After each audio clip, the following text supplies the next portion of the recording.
It was the day before the night before Harry Potter's 28th birthday, a warm Thursday afternoon, just after 5:30 in the afternoon. This afternoon Harry was walking, rather than flying, fluing or apparating because of such gloriousness of the weather, and he was walking towards the underground station closest to the closest entrance to his office within the Ministry of Magic. Despite its ordinariness and nondescriptness of the ministry, it being just one of the many ministries of the government of the United Kingdom, its situation, below ground, had endured. It made for a good talking point when tourists were brought round to see the main entrance, with wizards and witches arriving by flu of a morning, or paper memoranda flying around all over the place, and the small but increasingly common non-wizard paraphernalia designed to help those non-wizards employed there to do their jobs. Harry descended the steps to the station below, past commuters and passengers, mothers holding their children's hands. He had skipped past a couple of elderly people, one of whom faltered on the step, halfway up the flight. She would surely have plummeted to a serious accident at the bottom had Harry not whipped out his wand and shouted, "Glissio!" At once, the steps turned into a ramp and the old lady slipped down the last 5 steps to the platform level, where she lay on her stomach for a few moments, obviously dazed. Not the best spell to have chosen, Harry decided as he hurried down the now reformed steps to help the lady to her feet. Impedimentum may have been a better choice, Wingardium Leviosa or Mobilocampus. But neither of these had come to mind speedily enough. He gripped the lady's coat and let her hold on to him before Harry helped her to her feet. Behind him her husband hurried up behind Harry and imitated him helping her up, as if it should really be his job, but encouraged Harry with words such as, "Well done, young man. Quick thinking with the old one there." When his wife, a small, rotund lady, had been returned to the tall man's arm, he grinned at Harry. "You're a wizard, eh?" He followed Harry's wand as he stowed it into his waistband behind his cloak. Harry nodded and smiled to the man, slowly and politely as one does to elderly people. "You didn't see many of 'em in my day. Kept to yourselves, yer did," he added. "Hardly knew ye were around, except for the banging and crashing, and sometimes on the radio a couple of yer would be rousin' the coppers, like, fine near killin' yourselves." Ha ha. Next to him, his wife, seemingly having overcome her exciting slide down to the station platform, nudged him sharply. "But that's all fine, of course," he added hastily. "Thank you for helping my Bessie here. She could have come off quite bad indeed, yes." "It was nothing," Harry added, blushing a little and realizing that several people, including a handful who had witnessed the scene, were gathering and milling around them. "Thank you, young man," added Bessie, smiling gratefully. The old man took his wife's arm and took a step past Harry, tapping the edge of his flat cap deferentially. Harry turned and watched them go momentarily in the direction of Embankment before taking his route to the other platform to catch the tube to Charing Cross. Continuing on the Bakerloo line, Harry would have to change at Marylebone to Baker Street on the Metropolitan line before finding himself in the northwest of the city 20 minutes later and getting off at Northwick Park. There, in Grimwald Place, headquarters of the Reciprocator movement, and a misnamed place for, while old, it was far from grim, he would find his parents and his 16-year-old brother Sam waiting for him, probably with a whole host of his friends too, for a quiet tea. "Harry, nothing too big, just to see you before your big day." Famous last words. "Mother," Harry considered with a grin. As he waited for the smooth glide of the underground train to pass him by and throw open its doors, allowing a tumult of people to spill forth from its carriages, an unbidden thought sprang into his mind. How odd it would be for non-wizards not to know about wizards and magic. The elderly man he had just met had been surprised that he had used magic to assist his wife. But he had been unusual in that he thought in the past, to a time where magic was uncommonly shown, where being a wizard was part of you, but the discussion of such issues was kept out of polite society by manners and propriety by some people and talked about avidly behind hands and in garden sheds by others. The last of the people had left the station and Harry stepped onto the rapidly filling carriage as other people surged around him, taking up the available space. When he arrived at his godfather's house, Harry decided he would act surprised. Surprised and grateful at the throng that would have by now. He glanced at his wristwatch. Have arrived. Hermione, obviously, and Ron, his best friend. Sirius, of course, and Dumbledore's friends. Those who his mother would have invited from her family, her sister Petunia, her husband and her son, Dudley. Regulus, Sirius's brother. Would Remus and Cleus be there? Remus may well be caring for his son and he had noticed Cleus's door still firmly shut as he left the European Relations Department on his way out of the ministry, so not much chance. Ron may even have extended the invitation to his family, and the thought of a dozen Weasleys around the place made Harry smile even harder. 88,888,888. This is the story that was. A world where magic didn't skulk in the shadows, as it were, of human society. Where a quirk of genetics that made a culture of people able to operate in a different way, channel energy in an efficient and effective manner was celebrated and integrated with those that did not. Imagine a world where muggles, the latter group of unfortunate individuals, and wizards, the former, were equal, where harmony existed between these two groups of people, where muggles not only knew of wizards, but freely accepted them, lived side by side and operated alongside and with one another, heralding and promoting their distinct differences and accepting the shortcomings. What would it be like? Would you like to live there? How would you feel? Would it depend on whether you were a wizard or non-wizard?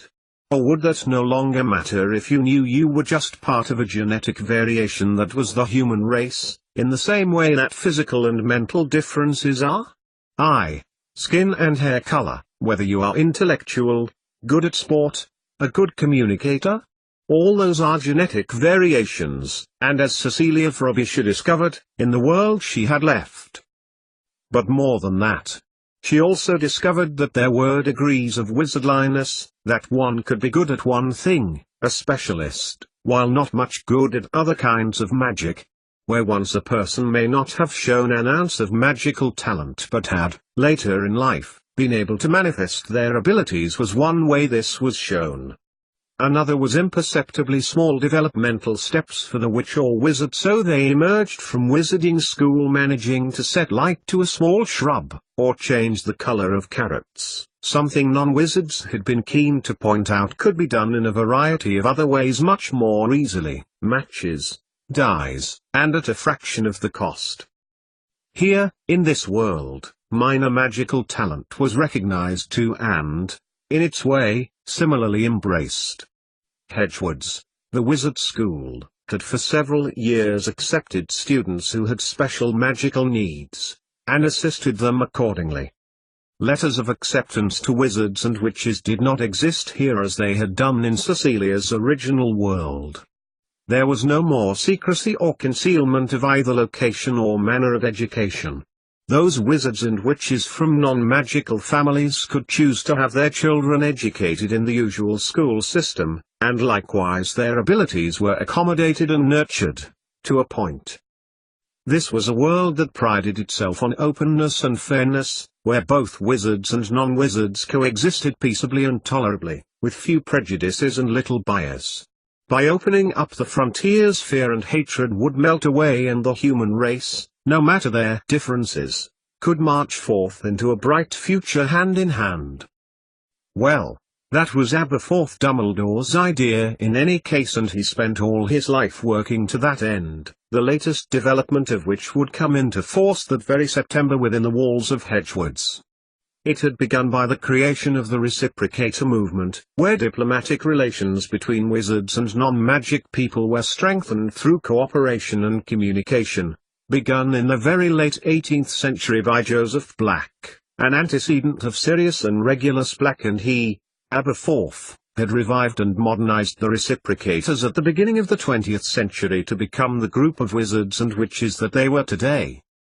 Of course, had it not been for Cecilia Frobisher dropping down behind a veil in the wizard world that we all know and love to alter memories in the hope that this would prevent the chaos that was ensuing in the ministry, this would not have been the case at all. But it is. This is the story that was. It is what happened when history was changed, and, like all changes in history, things alter that cannot be controlled, and the results are not always for the better.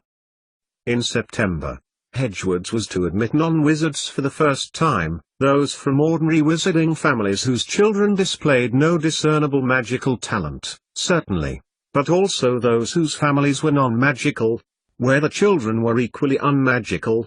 These children were also eligible to apply for a place.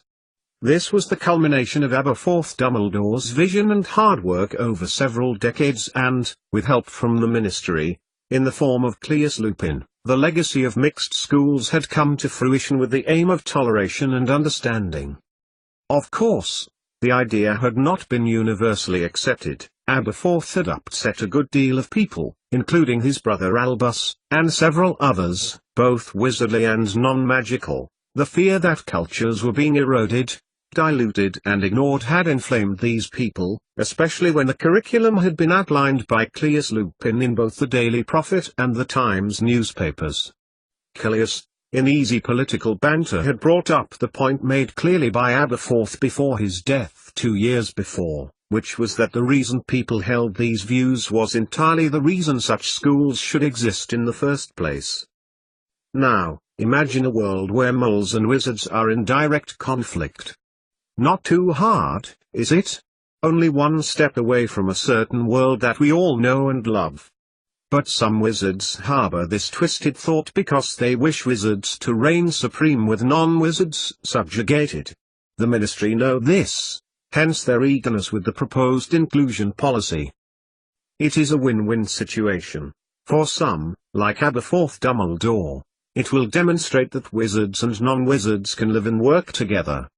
For others, namely Albus Dumbledore Gellert Grindelwald, it shows that some wizards cannot be trusted to keep all that is magical sacred. And this was exactly the reason why certain sections of certain societies had decided to fight back. 88,888,888. The parcel had been on the doorstep when he had arrived home that evening, so full of cake and tea that Harry honestly thought his stomach would burst. Putting his leg against the white oak frame and hoisting it up with one hand as he juggled the other parcels which he had been given at the reciprocator headquarters. As predicted, his mother had lavished party food on him and his guests, the menu remaining unchanged from the first one he remembered, when he was about 3 or 4, jelly and ice cream and trifle, quite innocuous, hula hoops, which, when brought forth from their packets, whipped round in circles in the wizard's hand before leaping into the air and falling, waiting for the guest to open their mouth. There had been 2 cheese and pineapple hedgehogs, real hedgehogs which seemed to have taken exception to their spines being used as cocktail sticks. The usual array of sandwiches had been laid on the long table in number 12, and had replenished themselves on demand as more and more guests had arrived. Harry had been surprised at the number of people who had arrived. The wizards, partial wizards and non-wizards he had predicted. Tabitha Penright, Severus Snape's girlfriend, had made a fleeting appearance, as had Alastor Moody. The Malfoy and Black families and Mundungus Fletcher, who, Regulus had discovered, had been making the sandwiches replenish at a far faster rate than was necessary. No Remus or Cilius though, Harry reflected, though he had guessed they wouldn't be there. On the old-fashioned telephone table seat which had been given to him by his maternal aunt, and was never used for telephone calls now as Harry used either the Flu network, email or mobile phone, he heaped the parcels and pushed his way from the hall into the living room of his modest semi-detached house in he had travelled back to by apparating and flopped onto the settee, glancing at the carriage clock, another Evans family hand-me-down. It wasn't as if he and Hermione had deliberately decided to furnish their house with 1960s non-wizard belongings. Many had been given to them when they had moved in, and neither of them had seen the need to replace perfectly good belongings, especially as they had a wedding to save for.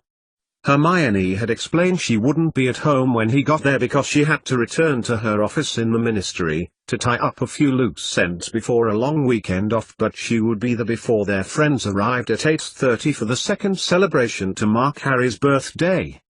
Reaching for the television remote control, Harry waved it in the direction of the screen, neglecting to press any buttons. Hermione hated leaving the television on standby. Just think of the electricity we'll be wasting.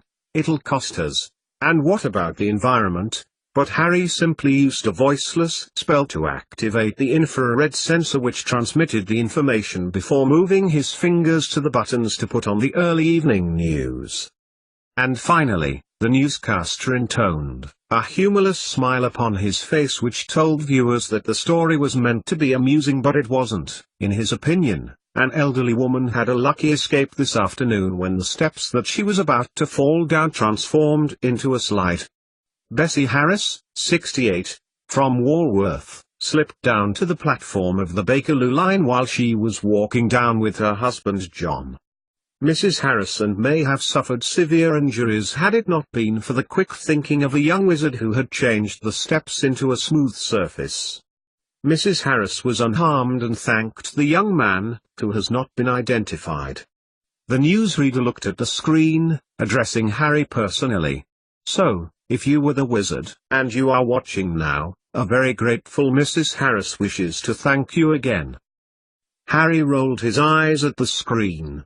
He'd just helped, as anyone else would. It had figured so little in his mind that he'd neglected to tell anyone at all. At least the news report didn't contain his name, or he would have been in for a great deal of ribbing from his mates that evening. Such items regularly featured in the last item slot on the news, though not usually the help the aged kind. Often it was arson or theft, when wizards were, probably unfairly, put in the frame when the lack of a logical explanation had eluded the authorities, or when foul play was suspected on the size and shape of prize-winning vegetables. He flicked the screen off and got to his feet. Just time for a shower and a change before opening up the nibbles for the evening. His stomach rolled at the mere thought of food, and sorting out which wine Hermione wanted to be opened, as well as lager and butter beer cans, lemonade and cola. I'll get some music sorted out on the iPod, Harry thought, glancing at his pile of gifts, which would remain unopened until the morning. That's the rules, Harry, or else what are birthdays for? And he grabbed the lot, making his way to the kitchen and pushing them into the pantry out of sight. It'll be a good evening, Harry said aloud as he made the stairs two at a time. Turning left, he entered the bathroom and, turning the water on with one hand, he began to strip off his work clothes before strewing them around. His friend Ron would turn up with yet another bit of stuff, and the rest of the Weasley clan would turn up at various intervals too. Tonks would probably cave in the door upon her arrival with Nick, her non-wizard boyfriend, who regularly rolled his eyes in her direction, laughing with her and not at her, and Tonks would grin and take his hand. Hermione's friends would turn up and the Fred and George would try to chat them up. Sam would arrive with Crystalia, a tall, ice-blonde-haired, willowy witch his age who he had met on an exchange visit to Durmstrang that year and who had transferred to Hedgewoods to the disgust of her family. Harry knew he would be unlikely to see his younger brother's face, as it would be, he guessed, turned in Crystalia's direction, and he would be snogging her face off, as Tonks had so delicately put it, at Reciprocator's Christmas party where everyone was first introduced to Crystalia Brandt. Harry held his hand under the shower, checking it was hot enough before stepping in, closing the door behind them. He was grateful to his family, Hermione's too, for helping them with the deposit for the house. They had proposed it to be a joint engagement and wedding present, as neither of Harry nor Hermione would have been able to save enough for something decent before they tied the knot. It was just a pity that the fixtures and fittings were a little tired.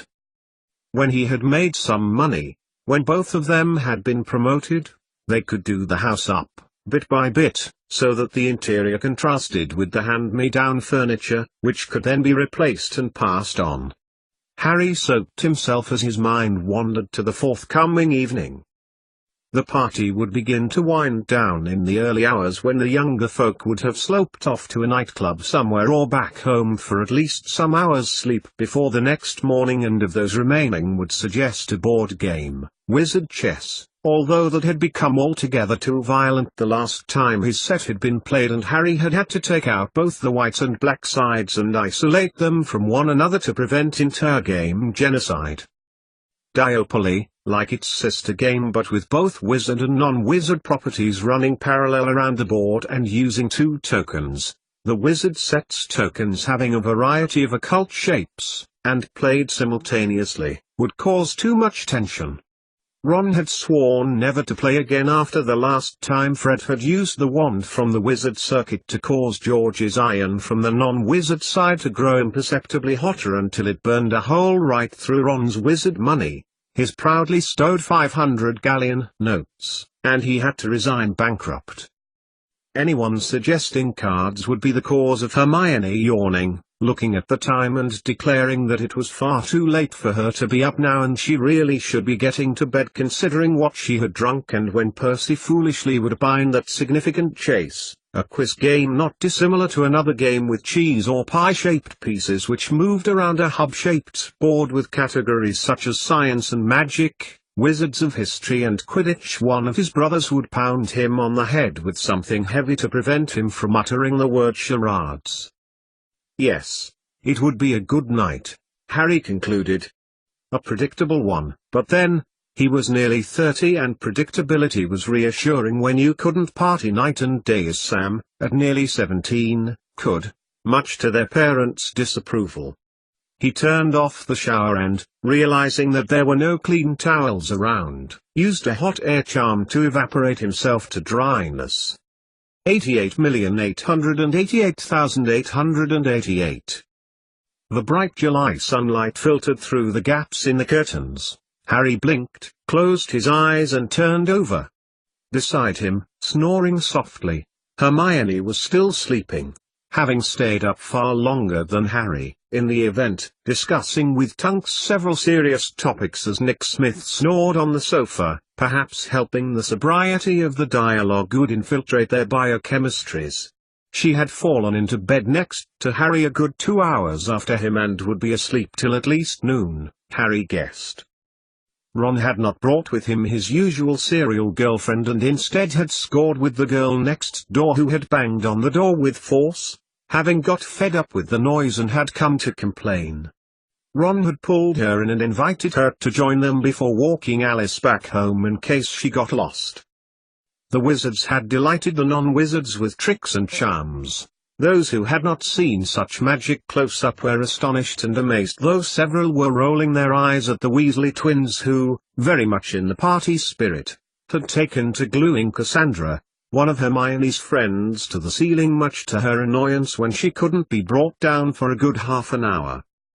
The iPad had got broken somehow, he suspected Sam. The eye was hanging out of its socket and this damage had caused the tracks on the player to become mangled, joined together, became spliced, and cut out halfway through the evening.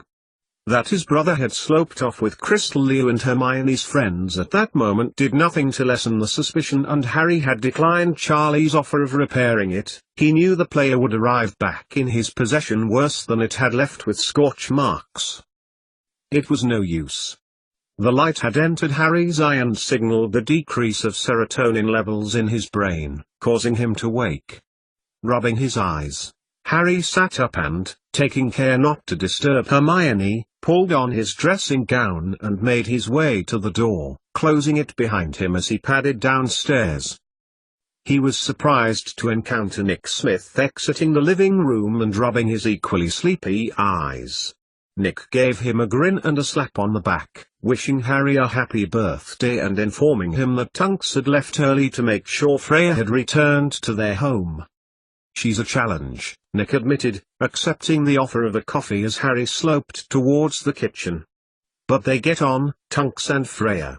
She's a good influence on the girl. Harry brought to mind Remus and Mrs. Lupin, who had originally adopted Freya 11 years before when she had been rescued from her burning home, Wizard Games Gone Wrong, which had claimed the lives of her parents. A good party, Nick added, draining his cup and smoothing down his yesterday's clothes, wondering whether anyone at work would notice or care if he turned up like that. Hey, what's your opinion on the Hedgewards thing? That they can take on non-wizards in September? Harry's sore mind scraped to the facts to his four-ear mind. Why would any non-wizard want to send their child to a wizard school? They would feel constantly left out, surely? His view he voiced to Nick, who nodded in agreement. Some people would. They're weird like that. Or nosy. He stood up and put the cup in the sink. Want me to wash it? Harry shook his head. Thanks for that. Good party, he added again. Thanks, said Harry, rubbing his head vaguely. A shower would make him feel more human. He watched the front door close behind Nick before throwing his head back lethargically. It had been a good night. Then his eye caught the pile of presents that Hermione, presumably, had collected together on the kitchen work surface for him. There were others, he remembered. Harry pushed the stool back with his legs and he made his way to the now much barer pantry. From the uppermost shelf, where he had laid them, Harry pulled the gifts adorned with a variety of patterned papers. Some of the animate decorations whirring into action and causing him to groan at the now nauseated feeling he was now experiencing, before heaving them next to the others.